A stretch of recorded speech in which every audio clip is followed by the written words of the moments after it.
Being a married woman talking about her ex like that and on national television when her husband is also on the show takes a lot of guts. Hello everyone, I'm back with another video जिसमें हम बात करने वाले हैं कि कैसे big boss में मनारा सिर्फ चीख रही है। उसको क्या हो गया, एकदम से ऐसे लग रहा है खोई हुई जबान वापस आ गई या पता नहीं क्या हो रहा है। उसको एकदम बिल्कुल सुई से चुभ गई है खानजादी से। अभी तो जो नहीं बोलती थी सब बोलने लगी है। उसको नॉमिनेट क्या कर दिया उसके घर वालों ने। She has lost it, she has lost it. Munawar भी उसको कंट्रोल नहीं कर पा रहा। मुनावर हाथ जोड़ के माफी मांग रहा है दुनिया के सामने, और उसके बाद भी मैंने तो खाया, मैंने तो करा, मैं तो करूंगी, एकदम बिल्कुल she has lost it, like she has lost her self control completely. अभी हो गया है शायद उतने दिन कि अभी वो खुल के जो मर्जी आए मन में बोलना शुरू कर दिया। बीच में तो मेरे को मन कर रहा था कि ये तब से इसने सांस भी नहीं ली है, ये बोली जा रही है, बोली जा रही है, बोली जा रही है। आधी चीजें तो सेंस भी नहीं बना रही थी, बस बोली जा रही थी। इससे मतलब पता चल रहा है कि इनसिक्योरिटी कितनी ज्यादा है टुवर्ड्स खानजादी। उसको बस ये चीज बुरी लग गई है कि मैं इतनी अच्छी बनी घूम रही हूँ इतने दिन से, मुझे नॉमिनेट कर दिया और ये खुल के लड़ रही है सबसे। इसको बुरी बोलने के लिए या इसने भी बुरे शब्द यूज करे, इसने भी उल्टा सीधा बोला, इसने भी चीखा चिल्लाया, उसको कैसे छोड़ दिया इन लोगों ने। उसको लग रहा है मुझे करा तो इसे भी करना ही चाहिए था, इसको क्यों नहीं करा। बस सिर्फ इतनी प्रॉब्लम हुई है और वो साफ दिखाई पड़ रही है कि उसको इस बात से बहुत प्रॉब्लम हुई है और उसी की वजह से ये पूरा ये फ्लिप साइड जो बाहर निकल के आ रहा है। अच्छी बात है, आना भी था, कभी ना कभी आ गया, दैट्स गुड। क्योंकि लग तो रहा था कि बहुत स्मार्ट है, बस खाली बोली मीठी है। अब समझ में आ गया कि बोली भी खुल रही है अब, है ना। तो अब धीरे धीरे और भी होगा। अभी मुनावर को भी मुझे लग रहा है बीच में कुछ सीन्स में लग रहा था यार मैंने तो उसको बहुत भोली समझा था। मैंने तो सोचा था कि मैं तो ये तो अपना स्टैंड नहीं ले पाएगी, ये तो मेरे से ही माफी मंगवा रही है चौराहे पे खड़ा करा के। मजा आया देखने में। और एक चीज जो बहुत इंटरेस्टिंग हुई है, जिसके न्यूज आर्टिकल्स बनने लगे, क्योंकि remotely anything related to Sushant Singh Rajput happens and media goes like out of the way to cover it. उनकी डेथ हुए काफी टाइम हो गया है, but Ankita Lokhande used to date him, और जिस तरह से उन्होंने सुशांत के बारे में शो में बात करना स्टार्ट करा है, एक एपिसोड पहले भी करा था, मुनावर से टहलते हुए बात करी थी, तब उन्होंने इतनी डिटेल्स नहीं बताई थी, अपने ब्रेकअप के बारे में थोड़ी सी बात करी थी कि हाँ हमें जो है क्या कहते हैं बहुत रैंडमली ब्रेकअप हो गया, ऐसे कुछ उसने बताया नहीं और बस एक दिन अचानक वो बस चला गया, और जो कि बहुत वेग सा रीजन था। चलो वो नहीं डिस्कस करना चाहती होंगी व्हाटएवर, बट कल वाले एपिसोड में उन्होंने एट लेंथ थोड़ी बहुत उनके बारे में बात करी। उनके बारे में बात करते हुए शी स्टार्टेड क्राइंग ऑल्सो, उनकी आंखों में आंसू भी आ गए, मतलब उनको याद करते हुए। और उससे काफ़ी जेन्युइन मेमोरी जो होता है ना, कि लगी कि एक जेन्युइन रिलेशनशिप था, बहुत क्लोज रिलेशनशिप था। और being a married woman talking about her ex like that and on national television when her husband is also on the show takes a lot of guts and takes a lot of courage, and it's commendable that she has done that. और उसने because I think कहीं ना कहीं सबके मन में ये सवाल है, क्योंकि उस समय जब ये सब पूरा फियास्को चल रहा था, मीडिया ने जिस तरह से इसको कवर करा था कि उनकी डेथ सुसाइड है कि किसी ने मर्डर करने की कोशिश करी, वो पूरा जो एक फियास्को क्रिएट हुआ था जो आज तक रिजॉल्व नहीं हुआ, सॉल्व नहीं हुआ, पता नहीं चल पाया। उनकी फैमिली ने भी बहुत कंप्लेंट्स करे, कुछ नहीं हुआ।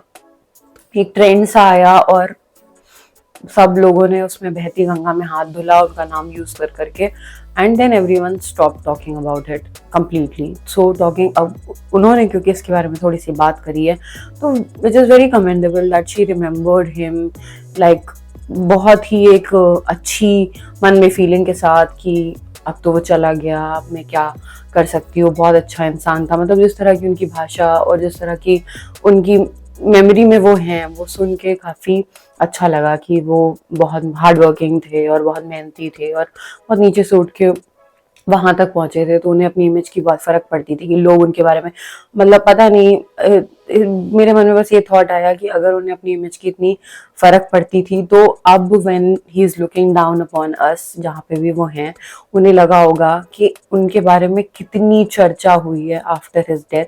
अगर यही सारी चर्चा शायद बिफोर हिज डेथ हो गई होती तो शायद डेथ होती ना। is my thought about it.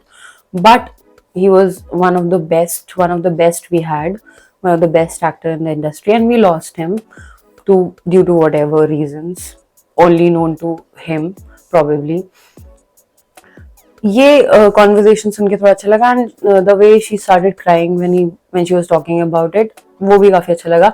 और मतलब कि काफी ग्रैटिट्यूड है उनके लिए, और काफी सॉफ्ट कॉर्नर अभी भी है उनके लिए, वो अच्छा लगा देखने में। उसके अलावा जिस तरह से उन्होंने ये बोला कि विकी ने बहुत सपोर्ट करा, तो I think more people should be like this in some situation. ऐसा कुछ अकर होता है तो रादर देन डिसमिसिंग इट कि नहीं तुम्हें, मतलब तब तो they were not married I think तब ये अंडरस्टैंड करना और सपोर्ट करना, I think it was very nice of him if he did that. क्योंकि अब पता नहीं, क्योंकि जिस तरह से ये लोग घर में लड़ते हैं कभी कभी, क्योंकि मुझे ऐसा लगता है कि शादी के पहले और शादी के बाद के ट्रीटमेंट में थोड़ा डिफरेंस आ जाता है कुछ लोगों में, और ये कपल मुझे स्पेसिफिकली ऐसे ही लगता है जिनके शायद ये डिफरेंस आ गया है। बिकॉज अंकिता की कुछ कभी कभी जिस तरह का रिएक्शन होता है विकी की बातें देखकर या सुनकर, वो काफी सरप्राइज्ड होती है कई बार। उसके चेहरे पे दिखता है कि ये क्या बोल रहा है नेशनल टेलीविजन पे मेरे से। जब ये एक लड़ाई अभी हो गई, जब वो रेडी हो रही थी तो उसने कुछ तो बोला कि सुंदर लग रही हूँ एंड ऑल, तो उसने बोली है क्या हर समय एक ही सवाल पूछती रहती हो, मतलब काफी डिसमिसिव एटीट्यूड अपनी बीवी की तरफ, जो कि like one of the best actress थी टीवी इंडस्ट्री की एट वन टाइम, और उसके साथ आप नेशनल टेलीविजन पे आए हो और तुम उसे ऐसे ट्रीट कर रहे हो। इसके बारे में मैं पहले भी बहुत बात कर चुकी हूँ, ये मुझे बहुत सरप्राइजिंग लगता है कि वो कैसे ऐसे कर रहा है। इससे बस ये पता चलता है कि यहाँ पर अगर वो इसे इतना दबा ले जा रहा है कि do not ever talk to me like that, do not ever talk to me like that, तो घर पे तो बेचारी बोल ही नहीं पाती होगी। मतलब उनका एक हेल्दी रिलेशनशिप नहीं लगता है, बहुत टॉक्सिक रिलेशनशिप लगता है, जिसमें only one person has the say in the relationship and the other person just follows. बहुत डोमिनेटिंग नेचर के लगते हैं, और अंकिता की इतनी वजूद नहीं लगती उस रिलेशनशिप में, ऐसा देख के लगता है।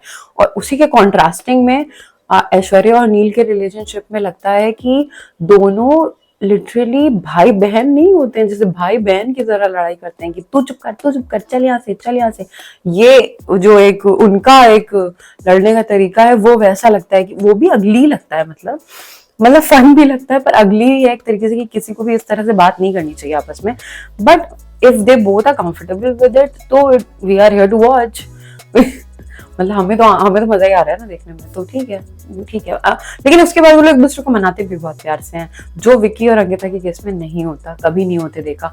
उनके बीच में कोई रोमांस, कोई फिजिकल प्रॉक्सिमिटी, कुछ ऐसा नहीं दिखता जो एक हेल्दी मैरिज के साइंस हैं। लड़ाई सब में होती है, कहा सुनी सब में होती है, बट उधर ऐश्वर्या और नील की मैरिज में वो बहुत इनसेंसिबली लड़ते हैं और बहुत सेंसिबली एक दूसरे को मना लेते हैं।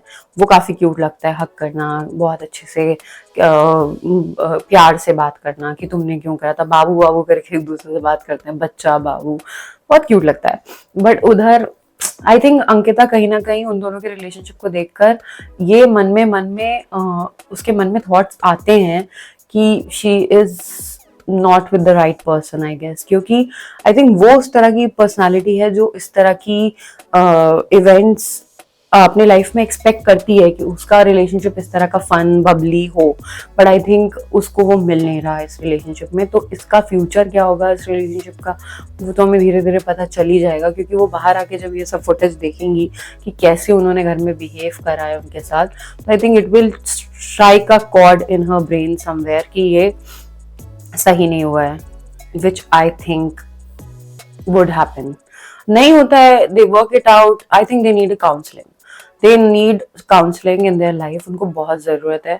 इस तरह का मिस ट्रीटमेंट, इस तरह का बिहेवियर, इस तरह का कोल्ड शोल्डर देना और डिसमिस कर देना सामने वाले की बात को, और सामने वाले की बात को डिसमिस करना, और साथ में ये भी एक्सपेक्ट करना कि सिर्फ एक ही बंदे की चले, तुम सुनती नहीं हो, तुम समझती नहीं हो, ये बहुत ही एक कंट्रोलिंग एटीट्यूड है।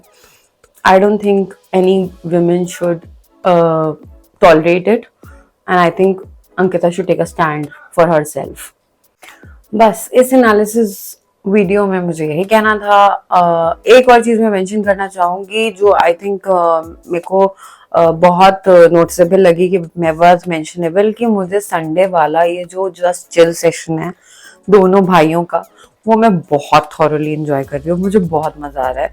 वो एक्चुअली में एफर्ट डाल रहे हैं, मुझे लगा, एक्सपेक्टेड नहीं था कि इन लोग के अंदर से कोई एफर्ट निकल पाएगा, सिंस उन्होंने मूवीज में कोई खास एफर्ट किया नहीं कभी, बट उन्होंने एक्चुअली एफर्ट डाल रहे हैं वो उसमें, और मुझे बहुत मजा आ रहा है। उनकी केमिस्ट्री बहुत अच्छी है, दोनों भाई काफी फन कर रहे हैं शो में, और जिस तरह से वो लोगों से इंटरेक्ट कर रहे हैं, और जिस तरह से वो शो को इन डेप्थ, या जो भी उनकी स्क्रिप्ट होती होगी, whatever, I don't think they watch it necessarily इतना कि वो उनको सब कुछ डिटेल में पता हो। कोई एविड फैंस तो नहीं होते हैं, और ना उनके पास समय होता होगा ये करने का, बट जिस तरह से वो होस्ट कर रहे हैं उस शो को, fab, they doing a fab job, I am liking it a lot. इससे पहले वाले जो पुराने सीजन्स में जो कृष्णा और उसको दे देते थे, वो थोड़ा रिपीटेटिव होता जा रहा था, बहुत बोरिंग होता जा रहा था, but this is a breath of fresh air and I am all for it, I am loving it. बस इस वीडियो में मैं इतना ही बोलूंगी। आगे जो होता रहेगा उसके बारे में मेरे ओपिनियंस, मेरे व्यूज आते रहेंगे। आप सब्सक्राइब करो, जरूर सब्सक्राइब करो। कुछ लोगों ने करा है subscribe, thank you and thumbs up for you guys मेरी तरफ से। बाकी लोग थम्स अप मुझे देके जाओ और सब्सक्राइब करते जाओ, प्लीज सब्सक्राइब करो, और मिलते रहेंगे। बाय।